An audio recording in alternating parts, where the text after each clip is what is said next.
Croeso i chi gyd i wasanaeth Ebenezer. Diolch i chi am wasgu ar y botwm. Mi fydd hon yn oedfa byrrach nag arfer, oherwydd da ni yn darlledu yn fyw ar Zoom ar hyn o bryd, hefo eglwysi Tabernacl Cricieth, Salem, Porthmadog, ac hefyd Rhyd y Maen. Ond o'n i'n meddwl y bysach chi sydd ar Facebook yn licio cael crynodeb o'r neges fydd gen i yn y gwasanaeth hwnnw. Mae'r rhyfedd dydy pawb ddim yn licio Zoom, oherwydd mae o fel cerdded mewn i gapal diarth am y tro cyntaf, neu mynd i gymdeithas newydd am y tro cyntaf, lle da chi ddim yn nabod neb. A da ni'n hunan ymwybodol o'n ni'n hunan sut da ni'n edrych, ydy'n wallt yn iawn, ydy'n wepyn iawn. A mae'n gallu bod yn brofiad digon anghyfforddus. Ond ar y llaw arall, mae'n gwylio recordiad ar Zoom fel gwylio'r teli, dydy. Da ni'n gallu gwneud hynny yn dressing gown, fel chi fan y bore yma, neu hefo panad o de, os ydy'r siaradwr mwydro, da chi'n gallu rhoi pause, neu fast forward mwyn cyrraedd yr ergyd yn y diwedd. Ar Zoom, fel mewn bywyd, da chi'n gallu rhoi fast forward. Mae'r clo ma'n hir ofnadwy. Fast forward i ddiwedd y clo. Na, mae byw, darlledu byw, yn wahanol i recordio. Ond diolch i chi am ymuno hefo ni, ac felly dewch i ni addoli yr arglwydd hefo'n gilydd.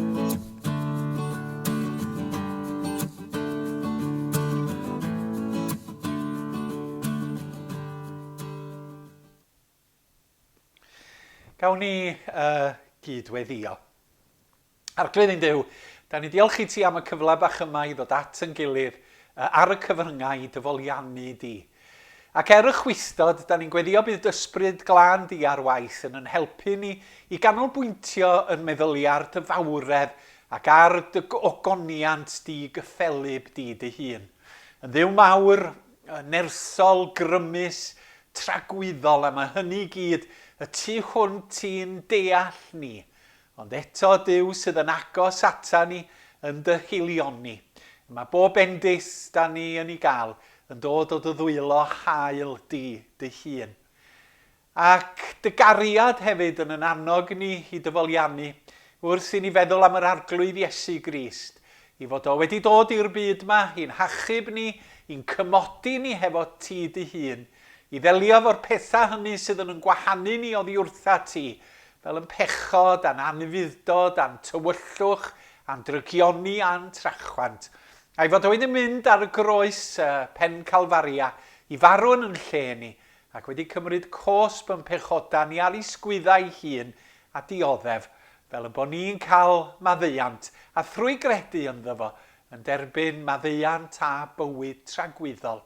A da ni am daddoli di oherwydd yr atgyfodiad rhyfeddol hwnnw sydd yn seinio buddugoliaeth, fod marwolaeth, fod y tywyllwch, fod pwera'r fall wedi concro a'i sathru dan draed, a fod Iesu yn fuddigol, a bod ni'na hefyd yn fwy na choncwerwyr trwy'r hwn a'n carodd ni. Helpa ni daddoli, wrando'r dair, i cymwyso'r gair i'n sefyllfa ac i'n bywyda. A da ni'n cyflwyno rhai hynny sydd angen rhan yn gweddi y bore yma. Yn teuluoedd ni, rhai hynny sydd o'n cwmpas ni yn cymunedau ni, yn cyd-aelodau yn heglwysi, rhai hynny sydd yn sal, yn ddigalon, mewn iselder, wedi colli anwyliad trwy farwolaeth. Da ni'n cyflwyno nhw i gyd i dyddwylo tyner di. A da ni'n cyflwyno yn cymunedau'n gyffredinol, yr haint ma sydd ar led, yn gweddio am ddiwedd ac am frechu cyflym yn ystod yr wythnosau nesaf. Da ni'n gweddio hefyd dros bawb sydd yn gweithio o fewn i'r awdurdodau iechyd. Diolch amdanyn nhw ac am ei gwasanaeth i ni fel poblogaeth. Arglwydd, da ni'n gweddio dros y tlodion a thros yr angen dybryd maen nhw'n ei wynebu yn y dyddiau hyn ac fe weddiwn am gyfiawnder yn ein byd. Deled dy deyrnas gwneler dewyllus yn y nef felly ar y ddeiar hefyd. Gofynnwn hyn yn enw Iesu Grist ein harglwydd. Amen.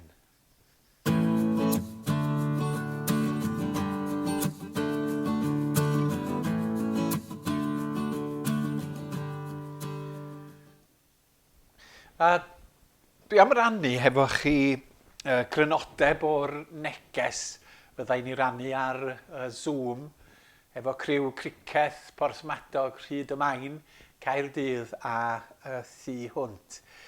A meddwl o'n i am undod ac undeb Cristnogol.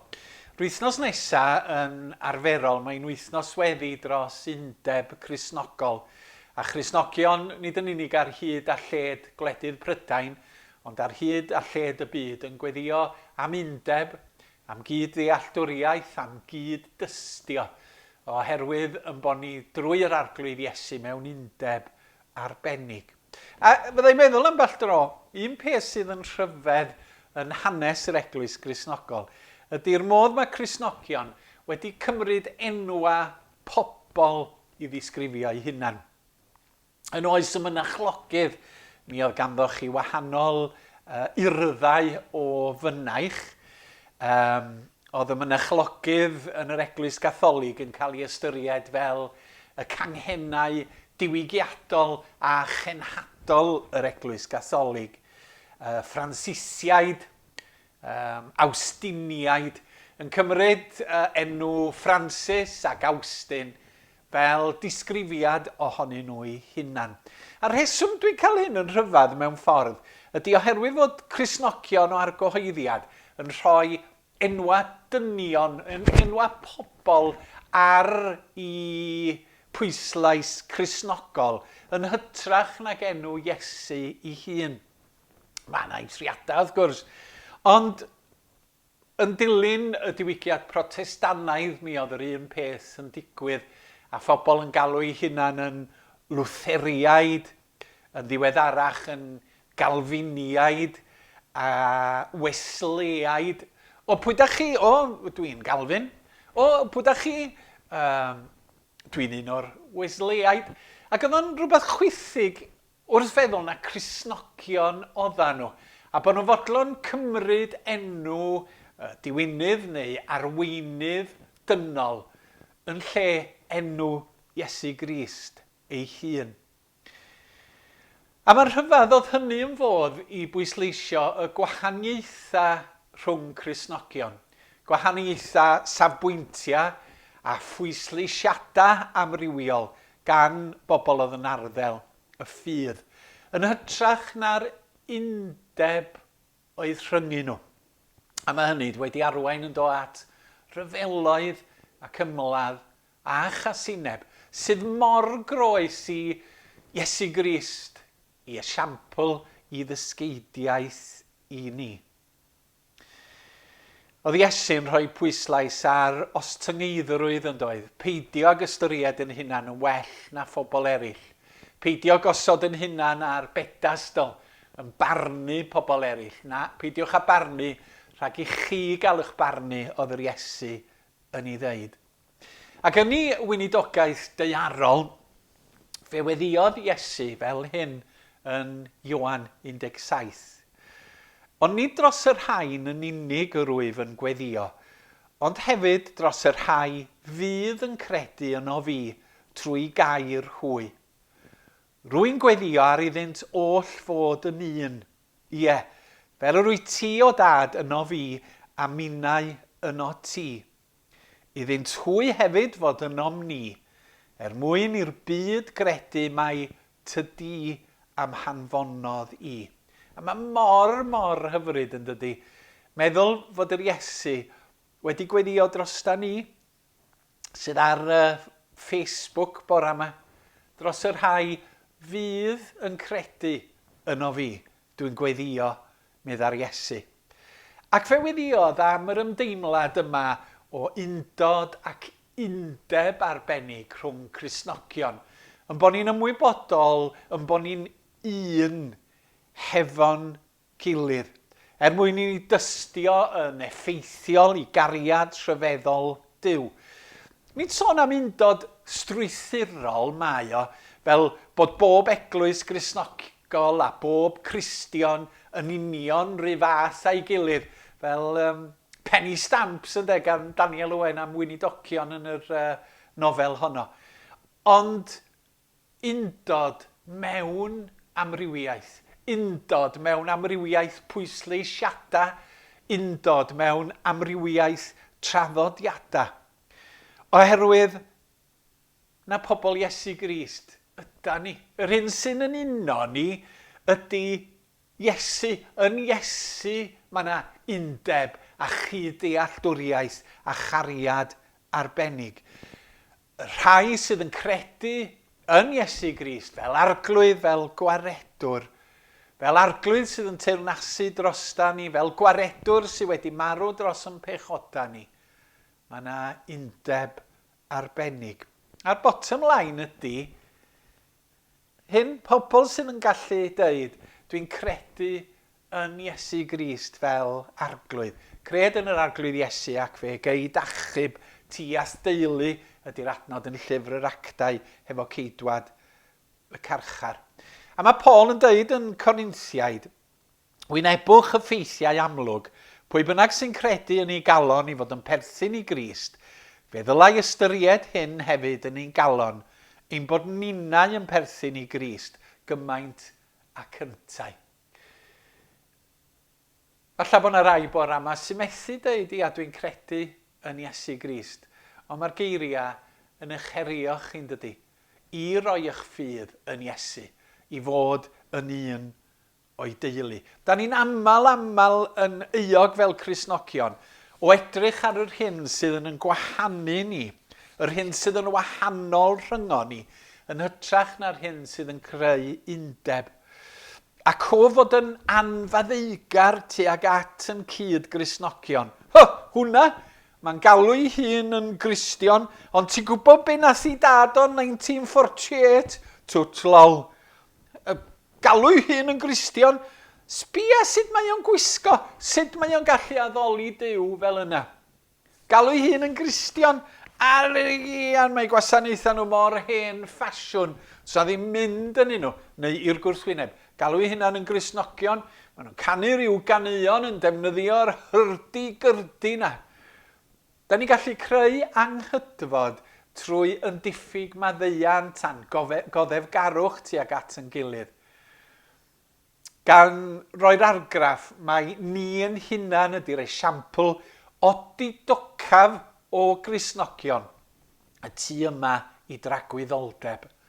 Ond mae'r Iesu'n galw arna ni ystyried yr hyn sy'n yn huno, i fod yn faddeugar, i fod yn ostynedig, i fod yn oddefgar, ac edrych ar yr hyn sydd yn uno, nid yn gwahanu. A'r hyn sy'n yn uno ni, ydy Iesu Grist, ei gariad a'i ras di ben draw. A mae Iesu'n defnyddio'r darlun o wynwydden yn Ioan 15. Gwrandewch ar ei eiriau. Fi ydy'r wir wynwydden, chi ydy'r canghennau.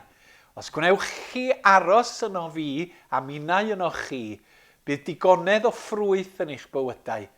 Ond allwch chi ddim gwneud dim ar wahân i mi.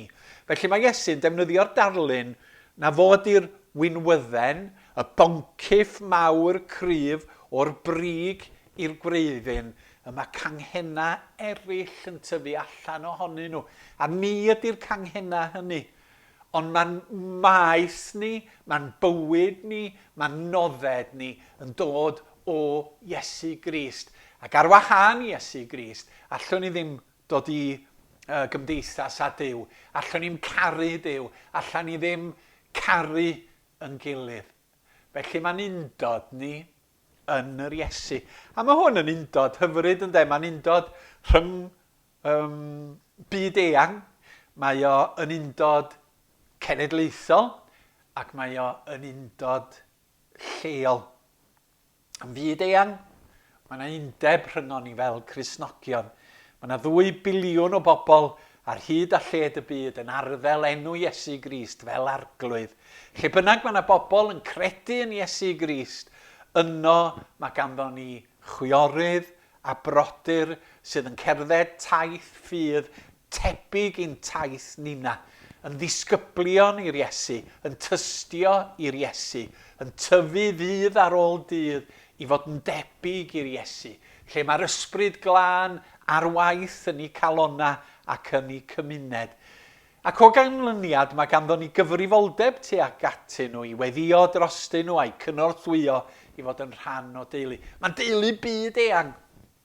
Llwch chi gydio hefyd yn bod o'n deulu tragwyddol hefyd yn dydy. Y Cristnogion hynny sydd wedi mynd o'n blaena ni i'r gogoniant. Maen nhw'n rhan o'r teulu a'r undeb hefyd. Yn ail, mae o yn undeb cenedlaethol. Yma yng Nghymru, yn cenedl a'n gwlad ni, lle bynnag mae pobl yn credu'n Iesu, da ni gyda'n gilydd yn rhan o deulu Duw. Beth bynnag ydy'r traddodiad, y cefndir, yr hanes, yr iaith, y pwyslais, mae yna undeb yn yr arglwydd Iesu. Ac bod y dystiolaeth Gristnogol yn crybachu yn y Gymru Gymraeg, da ni o wahanol draddodiadau yn deulu Iesu Grist. Undeb mewn amrywiaeth ydy hwn. Mae hyn yn deimlad mor braf a chalonogol, bod ni mewn undeb o Fôn i Fynwy, o Borthmadog i Ben y Bont Arogwr, o Ryd y Maen i Resolfen, o Gricieth i Gaerdydd. Ac yna yn olaf, mae hwn yn undeb ac yn undod lleol. Wrth gwrs o fewn i gynulleidfa, yn yn heglwys leol, mae yna undod yn Iesu Grist. A mae Paul yn cyfeirio at yr eglwys fel corff efo nifer o aelodau. Ond un pen sydd i'r corff, a'r pen hwnnw ydy Iesu Grist. Trysorydd Ebenezer Exam, pan o'n i yn weinidog yno, oedd o diweddar Ceri Jones, ac fe gyfieithodd Ceri yr emyn John Oxenham. Mae'r emyn i'w gael yng Nghaniadydd yr Ifanc. Mae yna fersiwn hefyd yn Canuon Ffydd, ond nid Ceri gyfieithodd o. Ac fel hyn, y cyfieithodd Ceri. Nid oes yng Nghrist orllewin, de, na gogledd dwyrain chwaith, ond un gymdeithas cariad Duw ar draws y ddeiar faith. Gorllewin, gogledd dwyrain de, yng Nghrist a ddaw ynghyd, ac un yw pawb sy'n ynddo ef ar draws y llydan fyd. Ac ar ei ben y bôr goron. Dywch i ni wrando ar gân. Dwi'n diolch i Meryl am gyfeirio at y gân.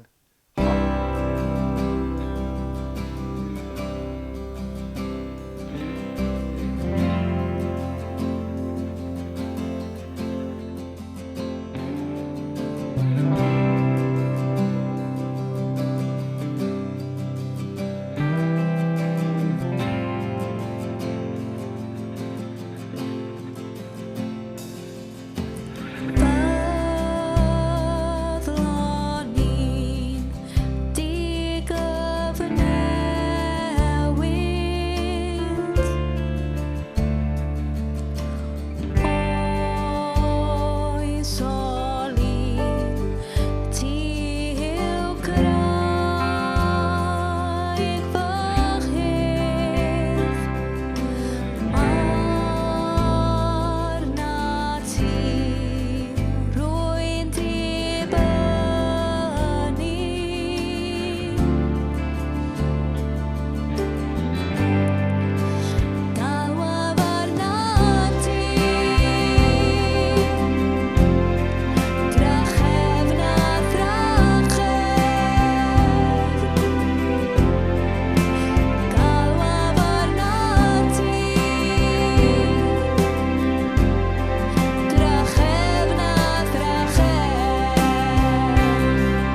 Hyfryd iawn. A gai ddiolch i Caer Salem Cynarfon am recordio'r gan yna ac am roi caniatad i ni i ddefnyddio y recordiad. A dyna fo am heddiw yma. Diolch yn fawr iawn i chi am ymuno hefo ni. A'i gai ddymuno wythnos y dda i chi. Cadwch y ffydd a chadwch yn ffyddiog. Fe ddaw hyn i ben a rhyw dro fe gawn gerdded yn rhydd unwaith eto. Gadewch i ni gyflwyno'n gilydd i'r arglwydd. Dad Nefol, da ni yn diolch i ti am gyfle i daddoli, i fyfyrio ar yr arglwydd Iesu a'i eiria fel y wir winwydden, a'i fod yn cynnal ac yn nerthu ni bob cam o'r daith ar y ddeiar yma. Boed y gogoniant y mawl, y parch a'r bri i ti, ac yn llwyr ac yn gyfan gwbl, yn enw Iesu Grist. Amen.